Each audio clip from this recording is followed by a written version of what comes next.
ఒక్కసారి కొమ్మూరి గోల్డ్ కి కాల్ చేయండి. తాకట్లో ఉన్న మీ బంగారాన్ని విడిపించి మార్కెట్ ప్రైస్ కి వాళ్ళు కొనుక్కుని మిగతా డబ్బులు మీకు ఇచ్చేస్తారు. ఆంధ్రప్రదేశ్ ముఖ్యంగా గోదావరి జిల్లాల ప్రజల మనసులో పులస చేపకు ఒక ప్రత్యేక స్థానం ఉంది.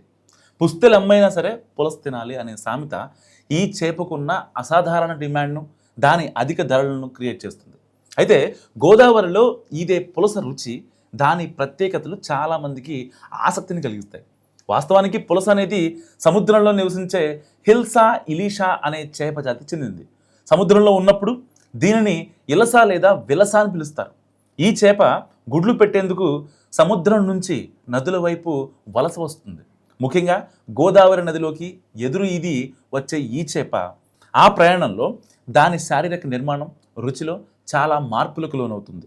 సముద్రం నుంచి మంచి నీటిలోకి వచ్చిన తర్వాత దాని శరీరం గోదావరి నీటి రంగును సంతరించుకుంటుంది.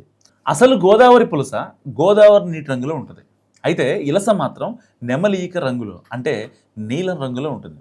అదే ఈ రెండు చేపల మధ్య ప్రధాన తేడా. గోదావరి నదిలోని చప్పనీరు పులస రుచిని పెంచుతుంది.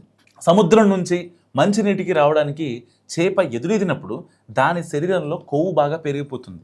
ఈ కొవ్వు పదార్థాలు ముఖ్యంగా చేప పొట్ట భాగంలో కేంద్రీకృతమై ఉంటాయి. ఈ పొట్ట ముక్కను తింటే నిజంగా నోట్లో పెట్టుకోగానే వెన్న ముక్కలా కరిగిపోతుందని చాలామంది చెప్తూ ఉంటారు. సో చేపలపై పరిశోధనలు చేసిన పలువురు నిపుణులు కూడా ఇదే విషయాన్ని ధృవీకరించారు. హిల్సా ఇలీషా జాతి చేపలు గుడ్లు పెట్టేందుకు మంచి నీటిలోకి వస్తాయని, ఆ సమయంలోనే వాటి శరీరంలో కొవ్వు అధికంగా ఉండి అత్యంత రుచిని కలిగి ఉంటాయని చాలామంది సైంటిస్టులు చెప్తున్నారు. అండ్ పులస చేపకు భారీగా డిమాండ్ ఉండడానికి కారణానికి చాలా రీజన్స్ ఉన్నాయి. ఇది సంవత్సరానికి ఒకసారి, సాధారణంగా జూన్, ఆగస్టు నెలల మధ్య మాత్రమే లభిస్తుంది. ఇలస చేపలు ఏడాది పొడవునా దొరుకుతాయి, కానీ పులస అలా కాదు. సో ఇటీవల కాలంలో పులస చేపల లభ్యత బాగా తగ్గింది. ఈ ఏడాది ఎల్నినో ప్రభావం, ఇతర కారణాల వల్ల ఇప్పటి వరకు 2-3 చేపలు లభ్యమయ్యాయి అంతే. యానాం చేపల మార్కెట్లో జరిగిన వేలంలో ఈ ఏడాది తొలి పులస 14,000 రూపాయలు పలికింది. అరుదుగా లభించడం, దాని ప్రత్యేక రుచి కలగలిసి దీని ధరలను ఆకాశానికి పెంచుతున్నాయి.